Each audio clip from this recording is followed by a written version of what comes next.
Yeah. Has there been any improvements in your, have you let them know your displeasure?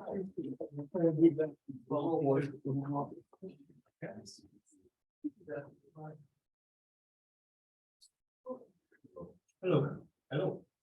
Yes, can you hear me? Yeah. I know that the volume is kept a little bit down because of our guests next door, and I just seen Becca, flash, so I think that counts as attendance for today. But the company that Becca works for is doing some training next door, so let's get really loud and annoying, and we drive them out of there, then we'll take over that space too. Welcome home to Rotary. Glad you are all here. Thank you for getting cozy today. Yeah. What we will do today, as usual, is our Pledge of Allegiance and four-way test, virtual reading, and come on in, Zach, don't be a stranger. I forgot to ask somebody to do an invocation. Do I have any volunteers? Well, I got. Thank you. Oh, you got the virtue card. Yep, and you'll do the certification. Thank you so much. We'll have 12 announcements, and we have Dr. Hanson is filling in for David today for fellowship. We've got a dad joke, and Dr. Mike Ritchie is going to be our presenter today. So let's go ahead and start out with our Pledge of Allegiance. I pledge allegiance to the flag of the United States of America and to the republic for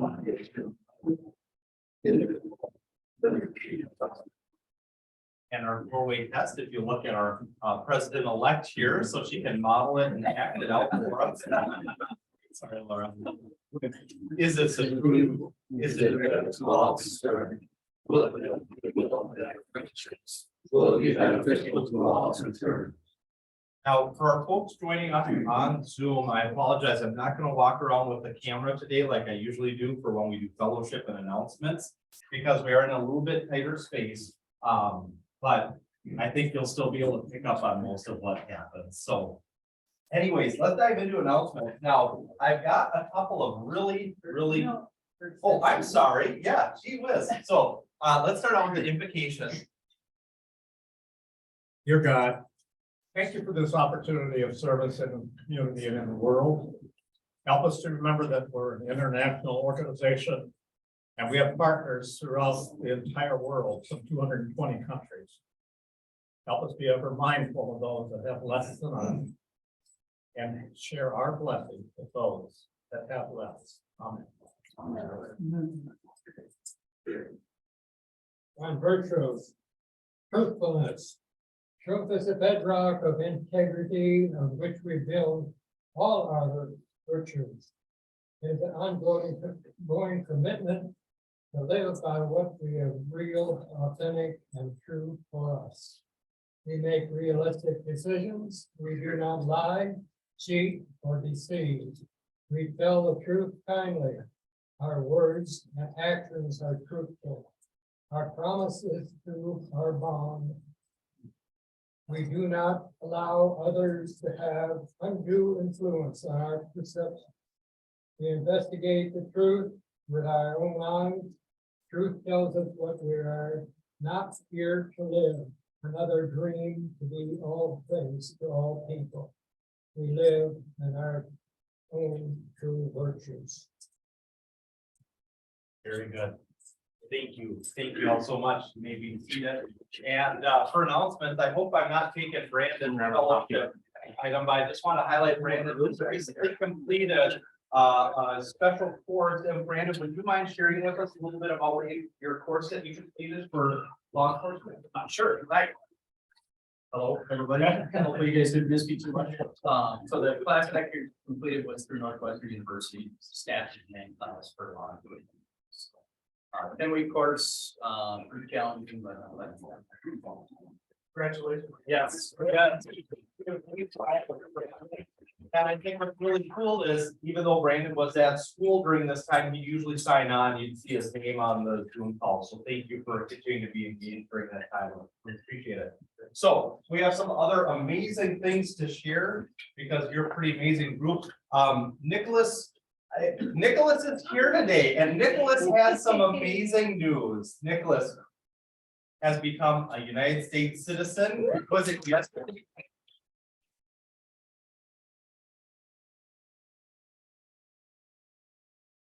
All right. Thank you. Well, I first want to say thank you to Almighty God for this great opportunity of becoming a United States citizen. This is something that I never dreamed about, but by the grace of God, He has made it possible. And a special thanks to Pastor Greg, who stood by me yesterday all day. And I'm glad to be a member of the United States family. Thank you so much.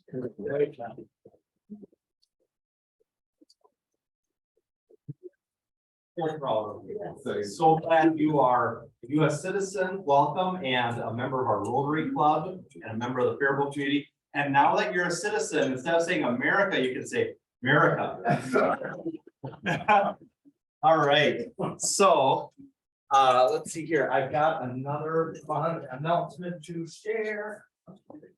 And it's about Laura. Laura has been nominated as the Grand Marshal for the Winterfest Parade on Saturday. Congratulations.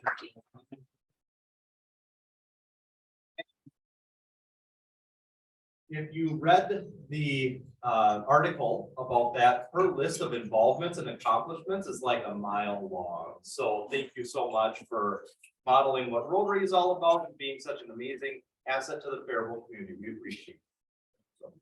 Any other announcements that anybody would like to share? Club announcements?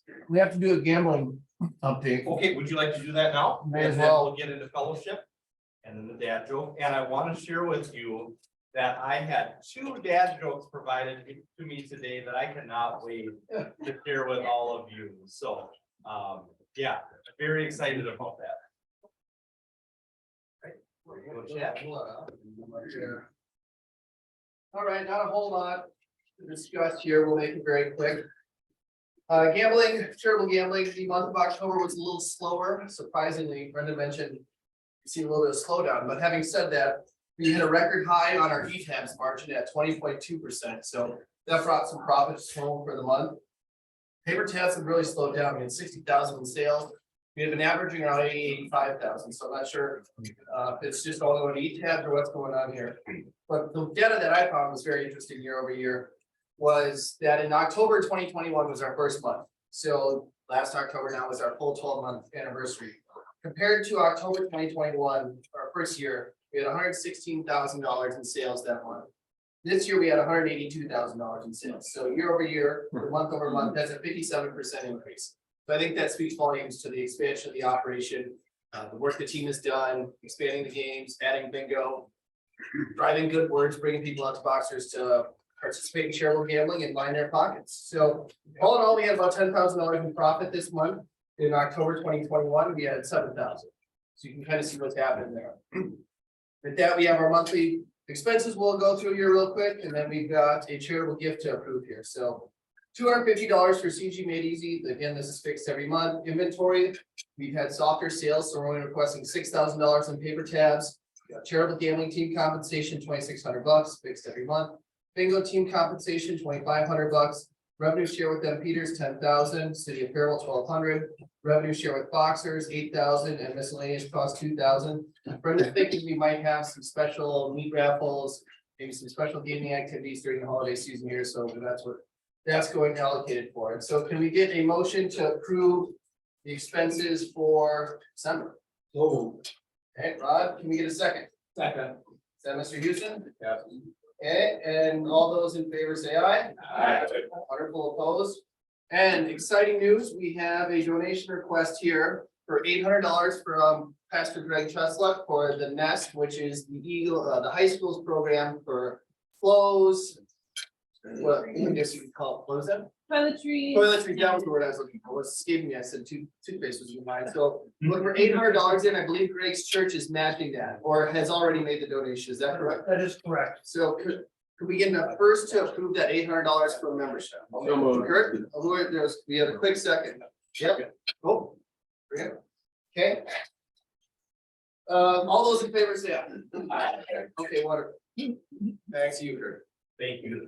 Also, seeing Brandon here reminded me that it may come as a shock to all of you, but I'm not perfect. And he sent an email out yesterday about who's completed the youth safety training for Rotary. And we've got some folks that have done it. And as of yesterday, after getting that email, I've done it too. So it took me a little bit, but what I want to tell you is that it's really easy to do. And if you haven't done it yet and you need help, either Brandon or I are happy to sit down with you. It does not take very long at all. And like I said, it's pretty easy. It's a great refresher of do's and don'ts when you're around youth in your Rotary capacity. So really a good idea to get that done. Again, if you do need help, let us know. We're asking you nicely now, but remember, he carries a badge. So let's get this done before he keeps up in your house and says we need to have a talk. So, all right, so let's turn it over for fellowship. Dr. Hanson, thank you. Right. So let's take a look at our guest list back here and. Where is Gene? Oh. Okay, everybody, we gotta say hi to Gene. Hi, Gene. Glad you're here. All right. So, you have the remote? No, but I will click for you. You let me know, give me the signal. And nice thing about a smaller room like this is Murray can just stand in the middle and just spin around. Okay, would you like me to advance the slide? Click it one. One more? Okay, we got, so, before we go to the next one. Dr. Houston, in my preparation for today and having a chance to introduce Dr. Ritchie, I came across an old picture. This was when I did my classification back in 1994. Okay.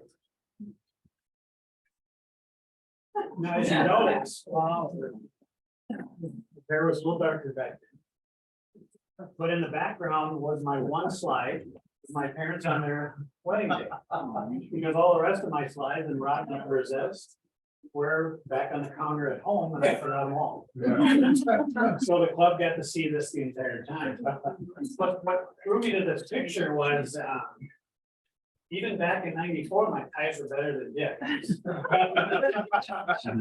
Dick, I think a lot of your students are still from 1990. So today I had Mike wear one, I wore one, Kurt. Just wanted you to see what it was like to be in third and fourth place. So this was for you today. So are you done? So we're gonna start back here for $50. That's great. You must be happy about yesterday. Yes, yeah, if you have 50, you must really be happy.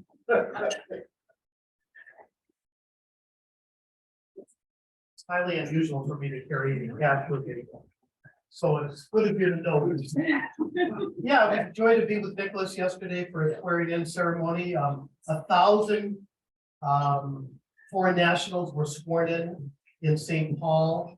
It was a pretty impressive ceremony. They all pledged allegiance to the United States with a flag, as well as renouncing any commitments and loyalties to foreign countries and or foreign leaders.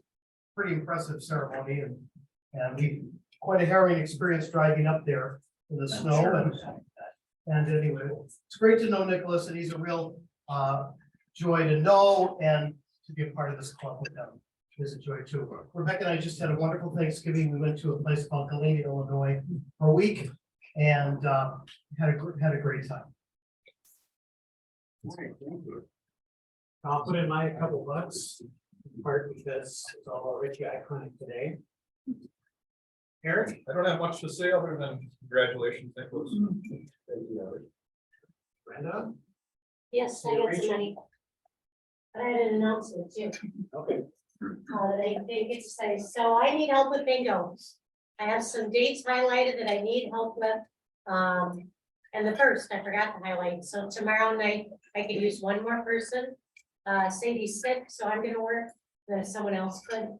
And then also, we did order the banner. So you need to get into Boxers to support Rotary to see that banner. It'll go up hopefully within a couple of weeks. It has our Rotary wheel on one side, Boxers on the other. Says pull tabs, and then it says thank you Boxers. and customers for your support. So it's a real nice way.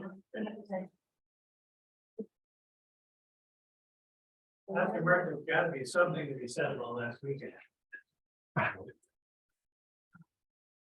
Yeah, I just wanted to, find out there. Certainly a great weekend in college football. I just wanted to suggest that, congratulations were in order for the Gophers for bringing home the X. 2 years in a row.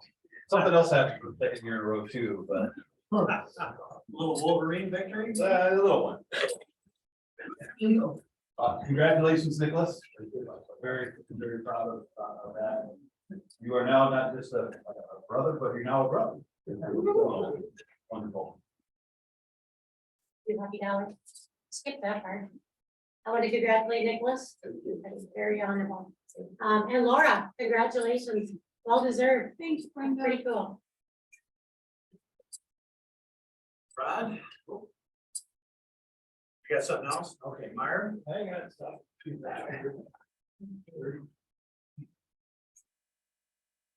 Yeah, you gave the birthdays for the month. Well, my wife's birthday is today, and mine is on the 28th for this month. I'll be gone. Also, we have a December 3rd at 10 o'clock, the one at 2 o'clock. We have the Rosettes egg sale, Christmas. And That's left at it. our first And left. and left. Yeah. Making that. Come on tomorrow. Okay. Wait a minute. Your wife's birthday today? Yeah. Who's she having lunch with?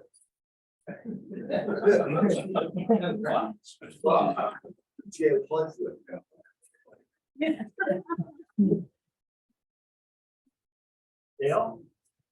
$50 for Nicholas and Laura and Mike, for all my years at Ridge Valley. I am, I'm here to let you know that our annual fund drive is going on at the foundation in South Central, and many of you have endowments, many of you give, but in case you haven't had a chance, there is an envelope and a donation card that I'd love for you to pick up, and knowing that your scholarship, your donations go to great scholarships that not only help the students, but help our community as we fill trade jobs that are in great need. So whatever you can do, we greatly appreciate it. Steve, that's anything in the back? No, you just got it in. All right. Keith? Yeah, I'll try to stand up here. Right. Very close.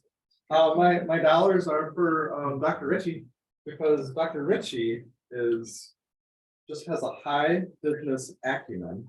And also I've learned a lot about culture through Dr. Ritchie, so looking forward to your speech today. All right. George, I know I usually give you the last word, but we're kind of out of order today. You're out of order. No. Just a couple of comments. Nicholas just told us that he's now American citizen. And he probably, of all of us in this room, has a greater appreciation of that than we do. When I was born in 1930, this country was about 4.5% of the world's population. During the 1930s, the rule was use it up, make it work, or do it out. Waste not, want not. And today, it's 40% of almost all of our GDP in the 1930s and early 40s went for needs. Today, 40% of our GDP goes for wants. We were told that a third of the people in this country don't know the three branches of government. Folks, we gotta wake up because we are not in a good shape worldwide for many, many reasons. I could go on for an hour, I'm not gonna do it. So let's stop and think about the blessings that we have, and appreciative of that, and let's start being informed of what the critical issues are, or whether it's climate change, or the economy, or the politics. Let's get informed, because a lot of us don't know. I know I'm speaking to the choir, but let's find a way to be a little more tight, what our needs are. and what we need to do to be citizens. No, Enough? no. All right, till next week. Nicholas. Oh. There you are. All right, thank you. The front table. All right, so What's your favorite? this is for Nicholas and for Laura. Congratulations to both. And then just like a little quick announcement that Dean here has a band concert. He's playing drums in the band. And he's got a concert on Monday, 6:30, right? This coming Monday at 6:30, and he's also out for basketball, and he's got a basketball game Friday night at 4:45 next Friday night. So music on Monday and basketball on Friday. All right, you're busy. For those of you that haven't gotten, yeah, just a second. Oh. For those of you that haven't responded to my emails on the Christmas concert, I have the list here. I'll keep sending them. So at least tell me if you're not coming, so we know what to do on the food side of it. And Laura.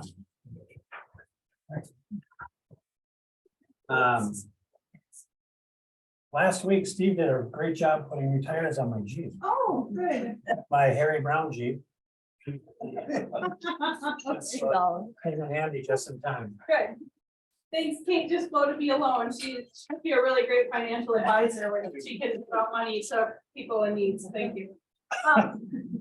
I just want to say thanks. I'm really excited to be the Grand Marshal on Saturday, but like Kurt mentioned, the list of things that are mentioned in the paper are mostly attached to this club. This the things that I do for this club, which are the same things that all of you are doing.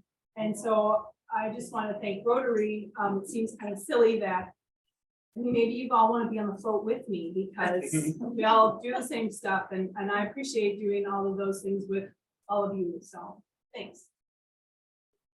Thank you. My turn. It's your turn. All right. Hello.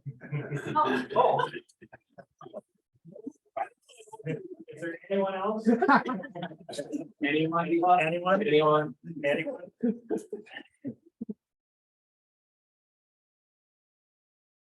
So I've got $5, $1 for Nicholas. I'm so proud of him and he's a great friend and I really appreciate you. And $1 for Laura. She's just been so helpful to everything that this club does, and I really, really appreciate it. And $1 for Gail. Gail is doing a great job of leading our foundation. And if you look at Tuesdays and Saturdays paper, she's putting articles in there, or little ads in there. And with testimonials from some of the students at South Central College. Look them up and read them. $1 for me, I'm starting my 3rd week of chemotherapy on my face, and it gets a little worse every day, so hopefully it's better. And my final $1 is for Dr. Hanson and for Susie. Yesterday's paper in Faribault Sampler had this document, this flyer that Susie did almost entirely by herself, a little bit of help from me, and quite a bit of help from Dr. Hanson. You notice that I'm not picking on him like he does on me. I'm way above that. Way to take the high road. Yeah. And anyway, I've got a whole bunch of these right beside me. If anybody wants them, please take them and distribute them to people. And this went out yesterday to 14,400 households. And so this is a public image piece that has not been duplicated anywhere else except Steamboat, Colorado, where I stole the idea. But take a look at it, have some right here after the meeting. I'll put the box up where you can pick it up. The one thing I do have to say is that Dr. Hanson, I think, destroyed every one of the 4-way tests in his preamble to the. And I'm not going to give him another chance. Kurt. You get dinner and a show here every Wednesday, so I've got a few dollars. One is for Dr. Ritchie. Thank you so much for everything that you've done for the community, not only providing high quality eye care right here in Faribault, but also you see, much like Laura and her list of involvements and accomplishments, a lot of times when you're thinking about community visioning and being involved with promoting business of Faribault and stuff like that, Dr. Ritchie's name is attached to that. So thank you for all that you do for that. Congratulations, Nicholas. So proud of you, Brandon and Laura. Thank you. And then I've got a dollar for Natalie, my sweetheart. Many of you might not know that I'm adopted. And I've always kind of known I've been adopted. My parents have never really hidden that from me. And I hadn't thought much about it until about 4 years ago. And I started thinking, I wonder, where's my mom? Who is she? My birth mom. And so I had the genius idea of going on Facebook and looking at class reunion pages from the community she grew up in to see if I could maybe find somebody about her age that kind of looked like me. Now I told Natalie that, she's like, that's never gonna work. How about if you do one of these ancestry.com DNA tests, and my mom loves genealogy, she can help you build a family tree, and maybe that way we can find some more information about your birth family. And so she even bought the test for me. That was about 3 years ago. And her mom has put hundreds and hundreds of hours into building out a family tree. And it's a challenge because you have to go off of like distant cousins that have taken the test and then work backwards from there based off of public records and obituaries and things like that. Anyways, a couple weeks ago, Lydia, Natalie's mom, said, I think I found her. And she lives in Rochester. Are you sure? And so, thanks to the internet, we were able to find her information. She's on Facebook. So first I tried sending her a Facebook message, no response, which is not surprising, So then I decided a week ago to mail her a letter. And that's what I did. And Saturday morning, I got a text from her and said, hey, Kurt, this is Peggy. In response to your letter, do you have time to talk on the phone today? And I said, sure. And so when she called, she said, so, in the letter, I said I was researching my genealogy and I saw we were related, and, we should be open to chatting about that, So on the call, she's like, so you're looking up information about your family? And I said, yep, I was adopted. And so don't really know much about this. We're just filling in the blanks. And she said, have you ever considered looking for your mom? And I said, well, I'd love to find her. She's open to that. She said, we're talking. And all of that happened because of Natalie and having the idea to do that test and then the hard work of her mom. So I very much appreciate it. So we spoke on the phone for 2 hours. We've been texting back and forth, and on Saturday we're going to meet her in person. So very excited.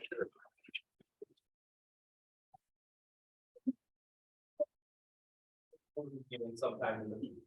So, all right, let's get, dad joke, and then we'll get you started. Presentation. Could I just say something for you? Yeah, so just a friendly reminder, in 2 weeks, we do have the Rotary concert, and that's a great opportunity to invite somebody to come with you to experience the culture of Rotary. I met somebody at the last Rotary concert who was invited, and he became a member of the group. So just to put in a plug to think about who you might invite to the concert coming up in 2 weeks. Thank you so much. I appreciate that. Yeah. Okay. All right, ready? Okay, so how can you tell the difference between an alligator and a crocodile? If you remember this from high school, how do you tell the difference between an alligator and crocodile? Yeah, they're alike but different. One will see you later, the other will see you in a while.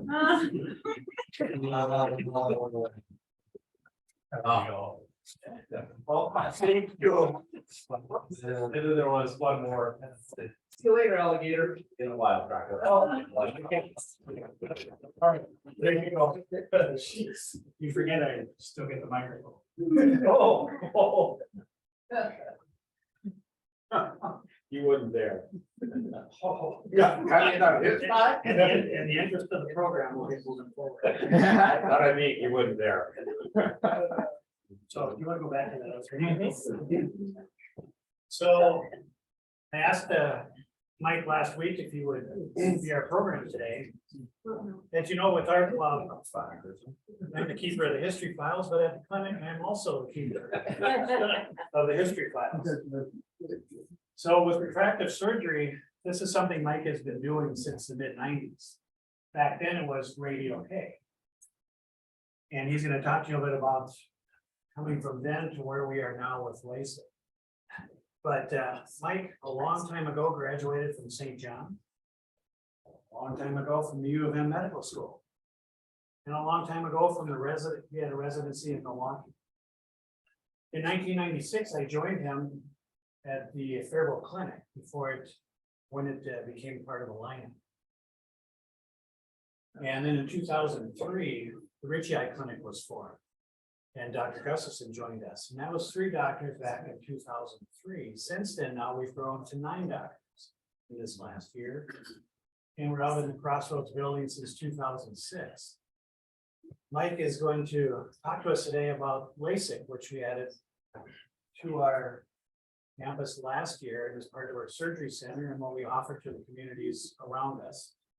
So with that, I will introduce to you Mike Ritchie, and he'll talk to you a little bit about his future as well. Please welcome Mike.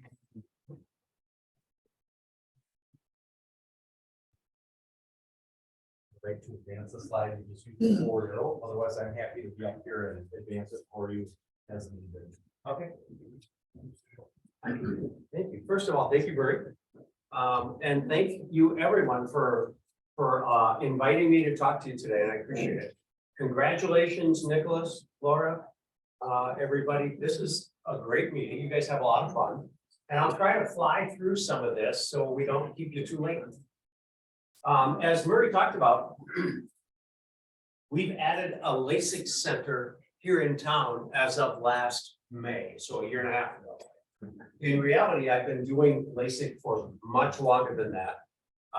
Prior to this, I've used a LASIK center up in the Twin Cities called LASIK Plus.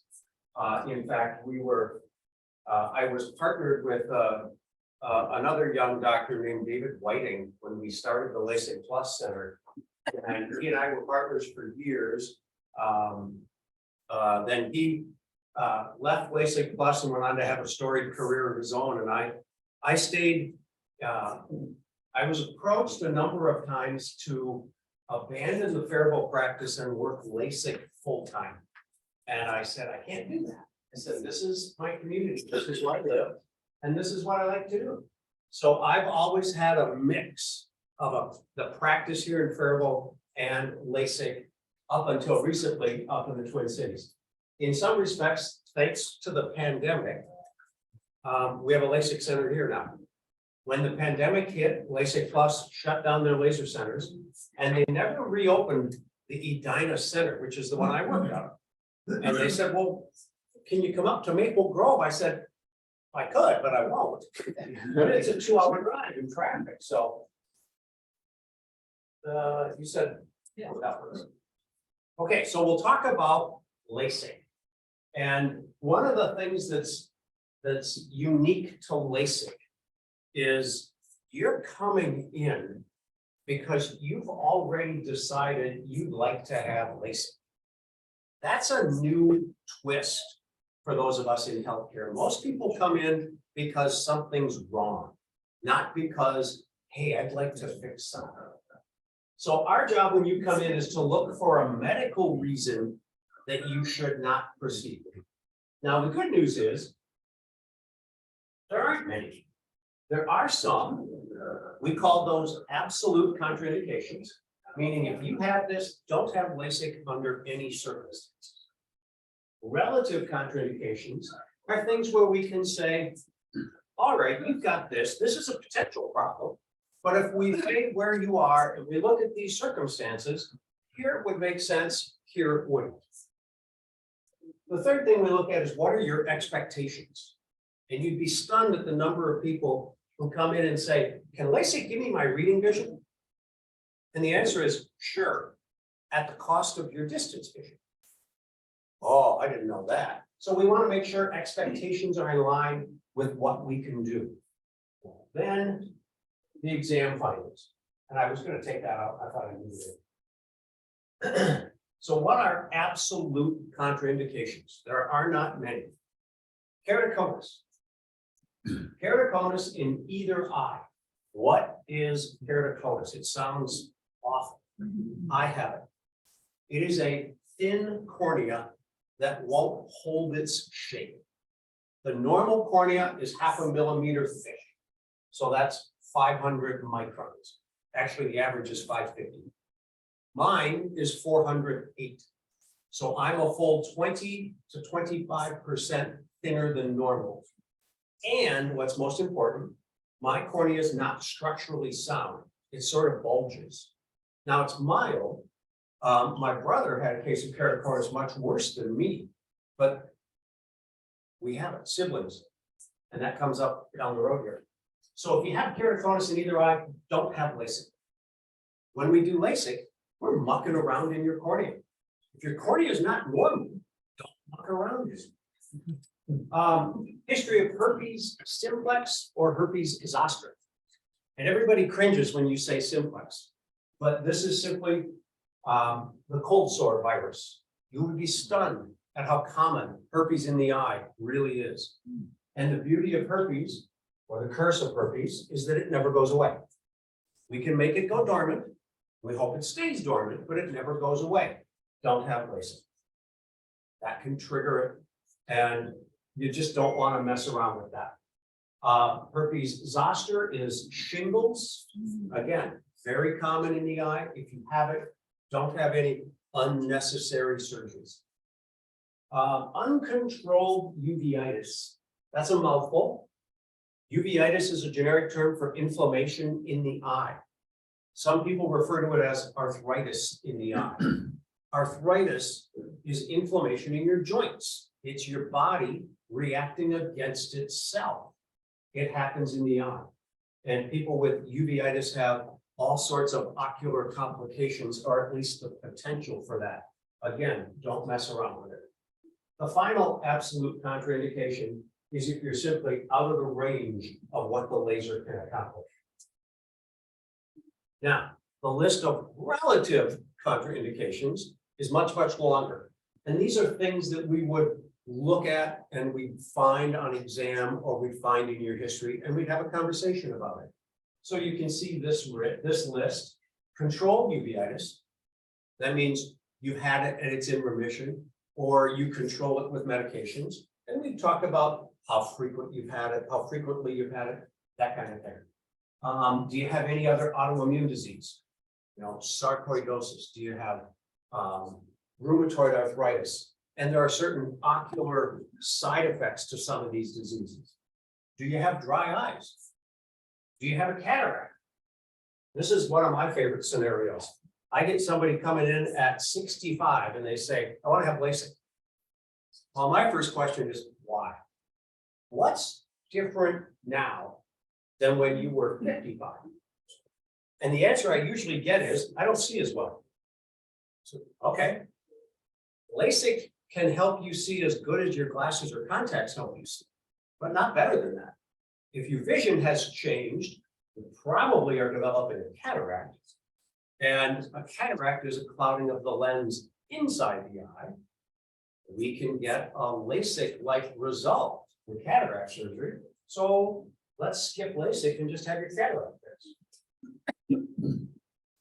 Keratoconus in a primary relative. So because of me, my children are cursed to not having LASIK, but they can have a procedure called PRK. Primary relative, that means parents and siblings. If you've had previous surgery on the eye, PK is a corneal transplant, PRK is photorefractive keratectomy or previous LASIK. Doesn't mean you can't have surgery, it's just a question of, we gotta talk it through and make sure everything fits. Do you have other corneal diseases? Again, we're mucking around in your cornea, we don't wanna make things worse. Ironically, some of these corneal problems we make better with laser vision correction. And I put refractive out of range here, refraction out of range. I had that as an absolute contraindication, but it's also a relative one. Because I've had people who say, I don't need to see great without glasses. I just want glasses that are normal in thickness. You could conceivably do that. Okay, are your corneas thin? How thin is too thin? Is your retina normal and healthy? Diabetes can affect the retina, can affect your lens. Is your diabetes under control? Those are the relative contraindications. So when you come in, we're going to do a routine exam. We're going to check your glasses prescription. We're going to assess dry eye, and we're going to look at your retina, and we're going to look to see if you're developing a cataract. Okay, so what if you're a contact lens wearer? So contact lenses will change the shape of your cornea. LASIK is a surgery on the cornea. We need your cornea back to normal. So if you wear soft contact lenses, we need you out for 3 days prior to your evaluation. If you wear gas permeable contact lenses, they reshape the cornea a lot more. You need to be out for anywhere from 3 to 4 weeks or until mapping of your cornea is stable. You have to understand the risks and the benefits. Now, no one can define the benefits except you. So it's a matter of, yeah, I really want this or not. But the risks are pretty straightforward. Glare, halos, trouble with night vision, contrast sensitivity. What's contrast sensitivity? Very common question. That is your vision in bad light. Simple as that. When we do LASIK, we are going to take your cornea and we're going to flatten it. When we flatten it, we change contrast sensitivity. And the reality is, if you take glare, halos, and night vision problems, they're probably all just various degrees of contrast sensitivity change. Okay? LASIK can make dry eyes worse, so we need to know where you are with respect to dryness. Now, the advantages of wavefront technology, this is looking at side effects with respect to the latest technology. Wavefront technology is the most advanced LASIK laser techniques that we use. And it is really wonderful at reducing glare, halos, the loss of contrast sensitivity. So you need to be aware of these side effects. I tell everybody when we do LASIK, one thing is for certain, we will damage the nerves in your cornea. Those damaged nerves take 3 to 6 months to heal. The symptoms of an eye with damaged nerves is glare at night and dry eye. So everybody will get dry eye and glare at night. For most people with LASIK, it's going to get better in the first 2 to 4 weeks, but it can take 3 to 6 months. The risk of permanent problems with any of those is less than 1%, but it's real. So you have to know about it.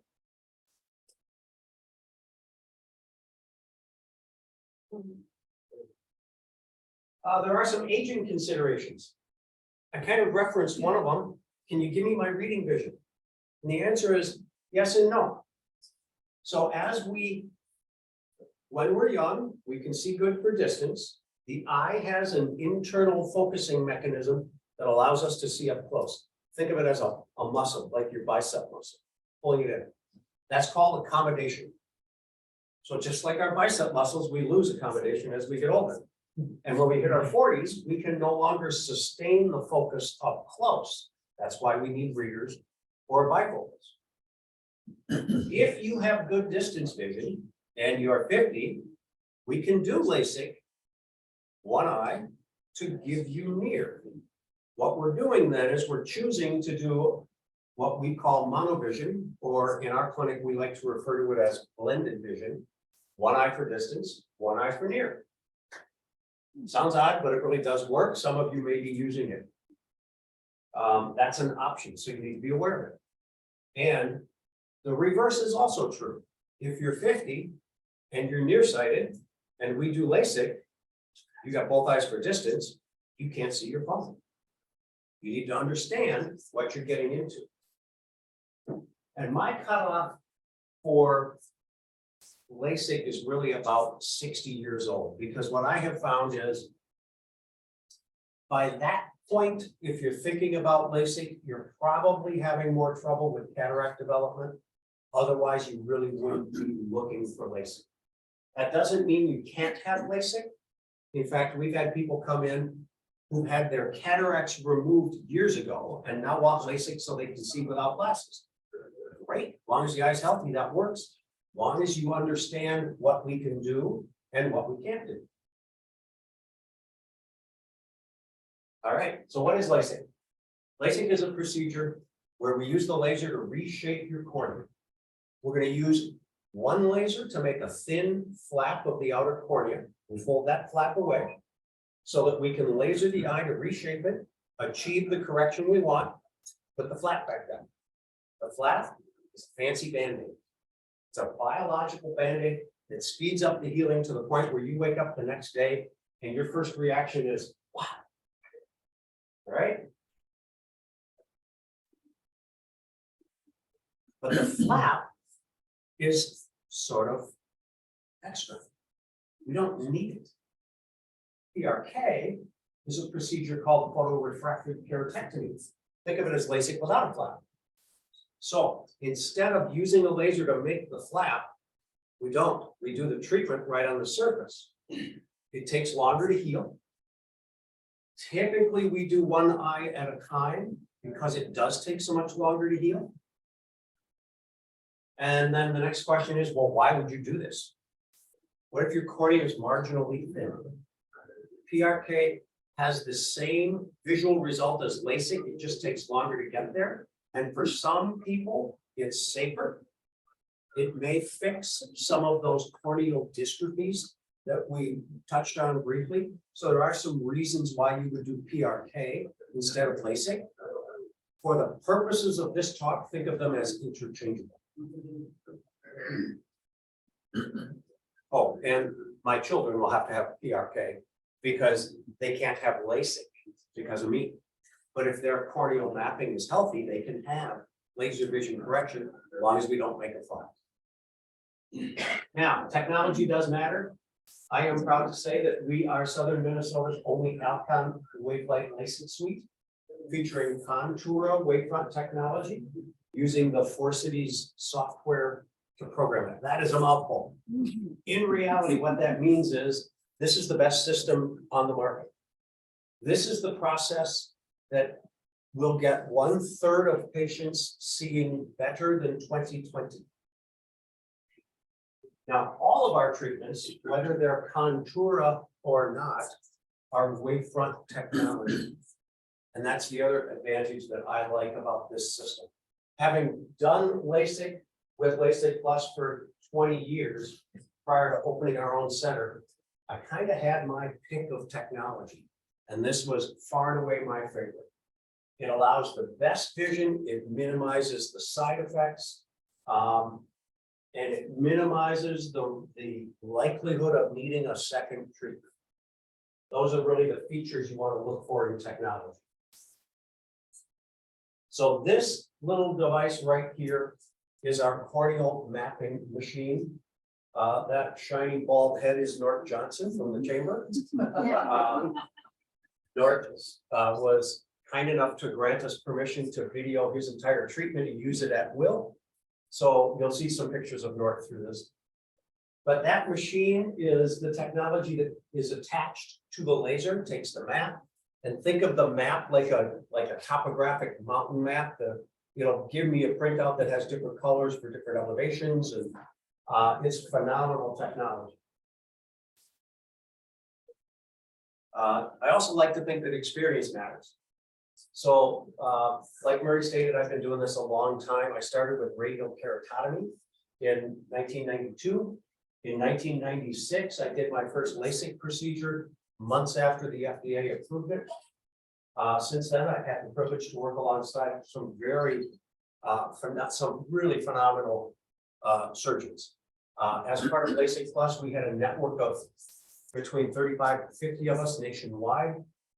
We did spend years gathering data and putting together our best practice protocols.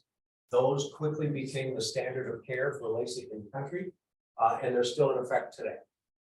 Now I have the privilege, as I get a little older and wind down a little bit, I love to teach. And so I'm thrilled to be able to mentor and share my experience with two of our new docs, Dr. Reinsbach and Dr. Miller. They will help carry on the tradition. So let's say everything fits, you want to have LASIK. What's my day like? When you arrive at the LASIK center, we have a private room for you. We review the paperwork, answer any questions. We offer you a little Valium, helps you relax. You get one, I get one. Answer any questions. After the third patient, I've had 3. So we get you into the laser room. The laser room is really a fascinating setup.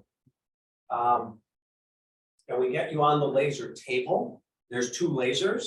The table will swivel between them. It's kind of a very slow table.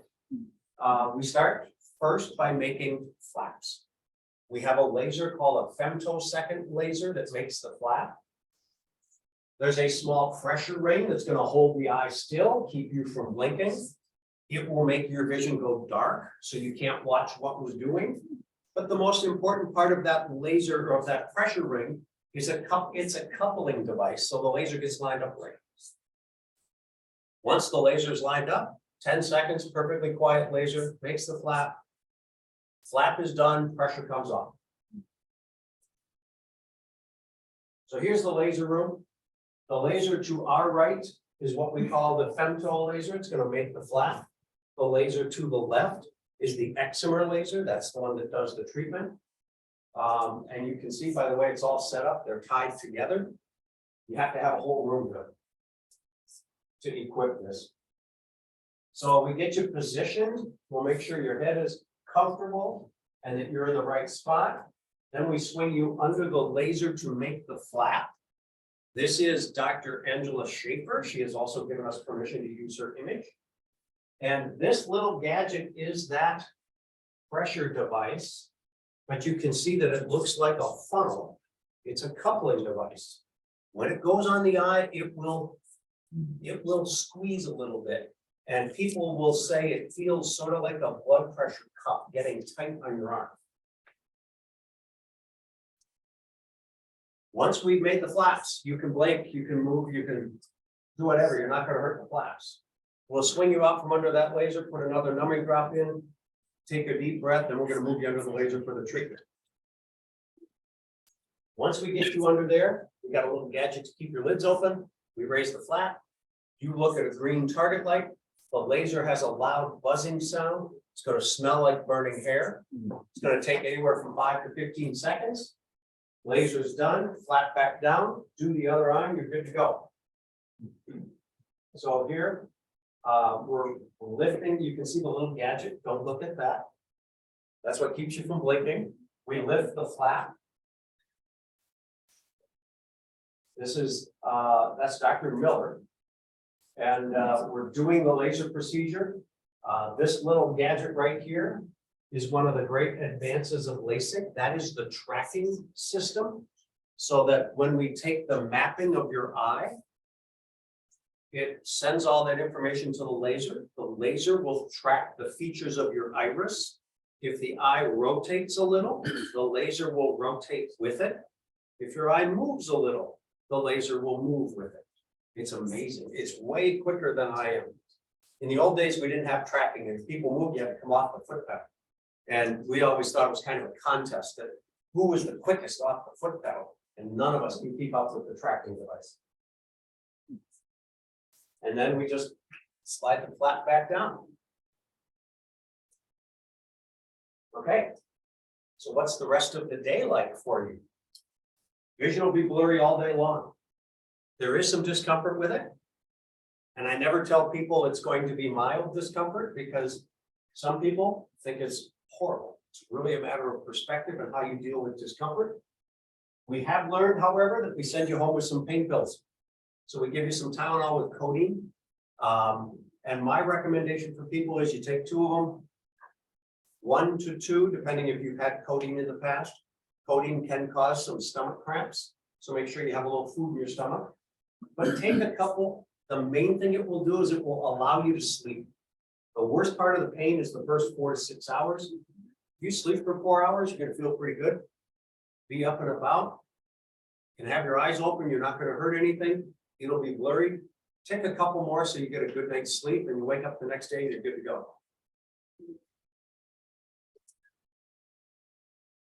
Okay. Things to take away from this, at least from my perspective, is we are a laser center that is all laser LASIK. We're all wavefront all the time. You'll see different advertisements for different tiered pricing. We're very straightforward. It's one price. And that covers everything. Everybody's wavefront, so you either get wavefront optimized treatment or Contura. And the slogan I kind of like is world-class LASIK small town traffic, because the older I get, the more I hate driving in cities. And I really appreciate you guys allowing me to come in and chat with you. I would put in my little plug for thank you for shopping locally, because I think that's important in communities like ours. And this is more of what the future holds for me, because as I transition a little bit with Doctors Reinsbach and Miller in the practice, I'm going to spend a lot of time in front of groups like you talking about LASIK. So I will take any questions. I don't know how to ask the question, but I wonder, what was it like for the guinea pigs who began to, receive this the first time? Or So they were coming out of the woodwork. It was amazing. I wonder who was the first guy to thought to aim this laser at an eye. But the reality is we did a lot of practice eyes. Before you do anything on a human, we spend hours and hours and hours in labs shooting these lasers at mostly cow's eyes. I know, sorry. But and then you ought to come home. the reality is, I got into this after the FDA trials were done. And as you can imagine, we're way behind Europe and Canada. And so by the time we started doing LASIK, there were already, hundreds of thousands of patients who successfully had their eye treated. And the reality is, whenever there's a new procedure, it's not all that new. It's the next incremental step in what has come before it. And there was a procedure called ALK, which is anterior lamellar keratectomy. And this was a procedure that was used to remove the outer layer of the cornea. And it was used for people where their corneas were very abnormal, they were scarred. We're trying to get rid of that irregularity and that scarring. So we developed some techniques to do that. And then somebody said, well, what if we use this for another purpose? And so they redesigned it, did some experiments in the lab using practice eyes, and they figured out, well, I can use this same procedure to change the shape of the cornea, because we change the shape every time we do ALK. Let's change it on purpose and aim for a specific goal. And so that became elective ALK. And they were actually doing that under a flap. And a lot of this came out of countries where there honestly aren't a lot of rules. Probably the biggest advocate of the old ALK was a guy in Colombia, Dr. Barraquer. And so ALK, he was talking about his results for years. And we all would look at each other and go, there's got to be a better way to make to add precision to this. And so the laser became the next step in that process. So in some respects, the FDA with its slow approval process helped us in the US bypass some of these earlier procedures. And LASIK was simply the next step along that path. All right, let's hear a round of applause.